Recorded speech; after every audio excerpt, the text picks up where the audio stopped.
মুসা আলাইহিস সালাম একটা গাছের নিচে হেলান দিয়ে বসলেন, বসে দেখলেন দুইজন মেয়ে দাঁড়িয়ে আছে দূরে, পানি নিতে পারছে না। লোকজন পানি নিয়ে যাচ্ছে, ওরা দাঁড়িয়ে আছে বেচারি। মুসা আলাইহিস সালাম গিয়ে বললেন, কি সমস্যা আপনাদের? এটা নিয়ে আপনারা আবার মেয়েদের সাথে কথা বলার চেষ্টা করেন না, ঠিক আছে? তো মাহারাম গায়রা মাহারাম মেনে চলে।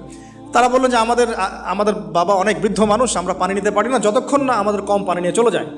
মুসা আলাইহিস সালাম তো একটু বললাম না, ফিজিক্যালি খুব স্ট্রং ছিলেন, থাকে না বডি বিল্ডার, সামনে গিয়ে কথা বলে সরব পানি নিতে দাও, তখন মানুষ একটু মূল্যায়ন করে না।